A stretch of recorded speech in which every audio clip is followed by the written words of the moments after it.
কি দেখতে পাচ্ছেন? খুব সুন্দর ফ্লাওয়ার, তাই না? অনেক বেশি সুন্দর। যারা নতুন আছেন তারা সবাই মনোযোগ দিয়ে বসে পড়ুন এমন সুন্দর ফিনিশিং এর ফ্লাওয়ার তৈরি করার জন্য। এই ফ্লাওয়ার গুলো দিয়ে কিন্তু আপনারা যে কোনো প্রোডাক্টের ডেকোরেশনে কিন্তু ইউজ করতে পারবেন। ফুল সবাই তৈরি করতে পারে, কিন্তু এমন সুন্দর ফিনিশিং এর ফ্লাওয়ার কিন্তু তৈরি করা খুবই মুশকিল হয়ে যায় যারা নতুন আছেন তাদের জন্য। হ্যালো সবাইকে, তাহলে আজকে আপনাদের জন্য আমি এই সুন্দর ফ্লাওয়ারের টিউটোরিয়াল নিয়ে হাজির হয়ে গিয়েছি। যে যেখান থেকে দেখতেছেন, ভিডিওটি ভালো লাগলে অবশ্যই লাইক করে দিবেন, চ্যানেলটি কিন্তু সাবস্ক্রাইব করতে ভুলবেন না।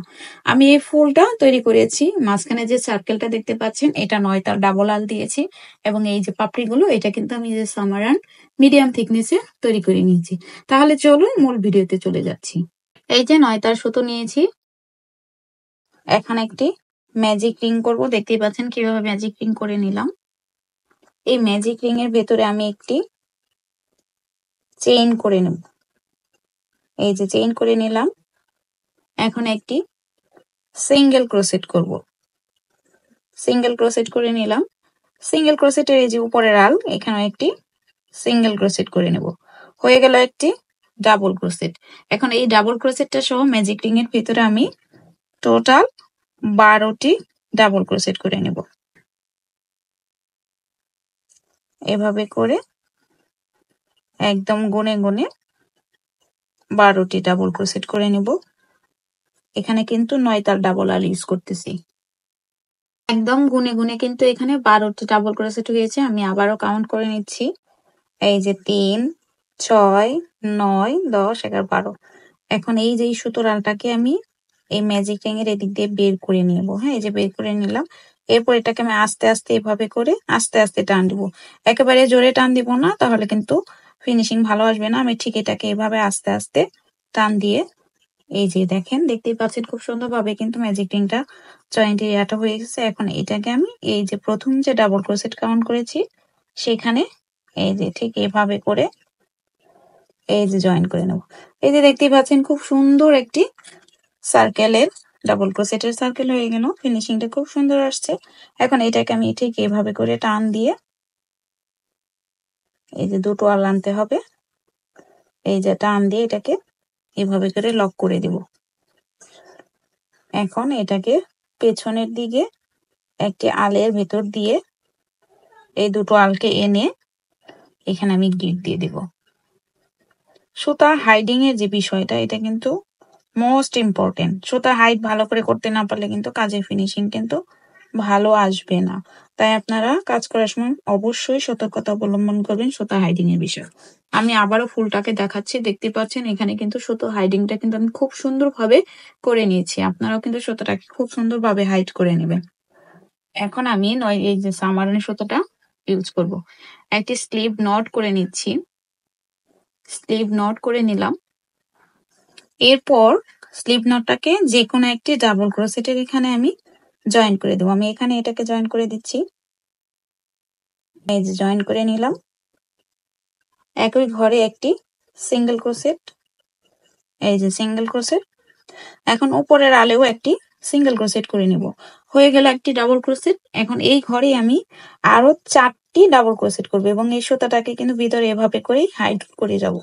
এই যে 4টি ডাবল ক্রোশেট করে নেবো এখানে। এই যে এই একটি ডাবল ক্রোশেট করেছি, এখন 2টি, টোটাল এখানে তাহলে 5টি ডাবল ক্রোশেট হয়ে যাবে। হ্যাঁ, এই যে 3টি, এই যে 4টি, এবং এই যে 5টি। একটি ডাবল ক্রোশেটের উপরে কিন্তু আমি এখানে 5টি ডাবল ক্রোশেট করে নিলাম, দেখতেই পাচ্ছেন। এখন এটাকে এভাবে করে আমি উল্টে নিব। এখন এই যে প্রথম যে ডাবল ক্রোশেটটা, এই প্রথম ডাবল ক্রোশেটে যে যে চেনের দুটো লুপ, এটাকে ঠিক এভাবে করে এই যে এভাবে করে নিব।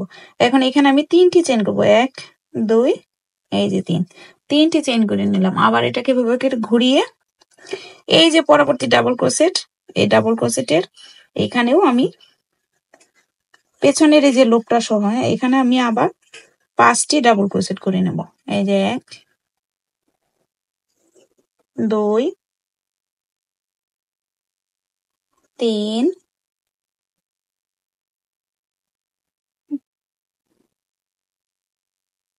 এই 4, এবং এই যে 5। এখানে কিন্তু এই যে দেখেন গুনে গুনে 5টি ডাবল ক্রোশেট হয়েছে। এটাকে এভাবে করে ঘুরিয়ে এই যে প্রথম যে ডাবল ক্রোশেটে যে চেন এলো এটাকে এভাবে করে জয়েন করে নেবো। এই যে জয়েন করে নিলাম। একইভাবে আবার এখানে আমি 3টি চেন করবো, 1 2 3।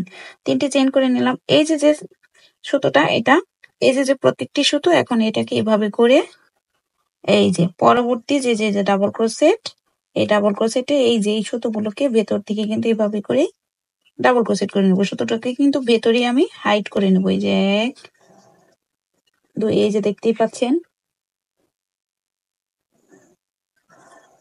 এই যে 2,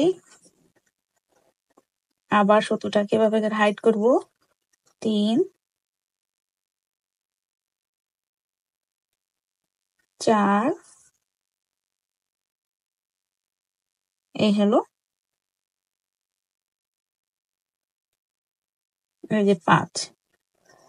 এই যে দেখতে পাচ্ছেন সুতোটাকে কিন্তু এভাবে করে হাইড করে নিচ্ছি। একইভাবে এই যে প্রথম যে ডাবল ক্রোশেটটা এখন এটাকে জয়েন করে নেব। আবার 3টি চেন, 1 2 3। এই যে ফুলের পাপড়ি যে স্টিচ গুলা দেখতেছেন, এই স্টিচটাকে কিন্তু পপকর্ন স্টিচ বলে। আবারও রিপিট করতেছি, এই স্টিচটাকে বলা হয় পপকর্ন স্টিচ। এখন একইভাবে পরবর্তী ডাবল ক্রোশেটের উপরেও কিন্তু আমি এই পপকর্ন স্টিচটা করে নেব এবং এভাবে করে কিন্তু সুতোটাকে ভেতরের দিকে হাইড করে নেব। একইভাবে আবার 5টি ডাবল ক্রোশেট করে নেব। আপনাদের সুবিধার জন্য আমি এখানে আরো একটি পপকর্ন স্টিচ করে দেখাবো। এই যে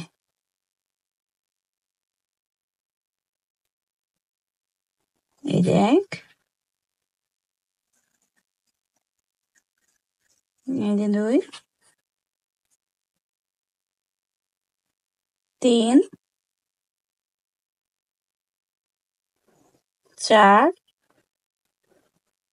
5 হয়ে গেল 5টি ডাবল ক্রোশেট। এই সুতোগুলো কিন্তু ভিতরে হাইড হয়ে যাচ্ছে। একইভাবে এখন এই যে প্রথম যে ডাবল ক্রোশেটটা এখানে এটাকে এভাবে করে জয়েন করে দেব, 3টি চেইন করব। এভাবেই করে কিন্তু প্রত্যেকটি ডাবল ক্রোশেটের উপরে পপকর্ন স্টিচ করে নেব। একইভাবে 12টি ডাবল ক্রোশেটের উপরে কিন্তু 12টি পপকর্ন স্টিচ কিন্তু হয়ে গেছে আমার। এখন এই যে প্রথম যে পপকর্ন স্টিচের মাঝের যে স্পেসটা সেখানে কিন্তু আমি এটাকে এই যে জয়েন করে নেব। আর এরই মাঝে কিন্তু আমার সুন্দর এই ফ্লাওয়ারটা কিন্তু তৈরি হয়ে গেল। আশা করি যারা ভিডিওটি পুরোটা দেখেছেন তারা এমন সুন্দর ফিনিশিং এর ফুল কিন্তু তৈরি করে নিতে পারবেন। এই ফুলগুলো দিয়ে কিন্তু আপনারা যে কোনো কাজে ডেকোরেশনে ইউজ করতে পারবেন। বিশেষ করে বেবিদের ব্যান্ড, ক্লিপ বা গলা, হাফ বডি এইসবে কিন্তু এই ফ্লাওয়ার ডেকোরেশনটা দিলে কিন্তু খুব সুন্দর আউটলুকিং চলে আসবে। দেখতেই পাচ্ছেন খুব সুন্দর মনে হচ্ছে না ছড়িয়ে ছিটিয়ে আছে ফ্লাওয়ার গুলো। আমার এই ভিডিওটি যদি আপনাদের ভালো লেগে থাকে অবশ্যই একটি লাইক করে দিবেন, কমেন্ট করে আপনার মতামত প্রকাশ করবেন, ভুল ত্রুটি মার্জনীয়। ধন্যবাদ, ভালো থাকবেন। হুকটোন ক্রোশেট ইউটিউব চ্যানেলের সাথেই থাকবেন। পরবর্তীতে নতুন নতুন ভিডিও নিয়ে আমি হাজির হয়ে যাব।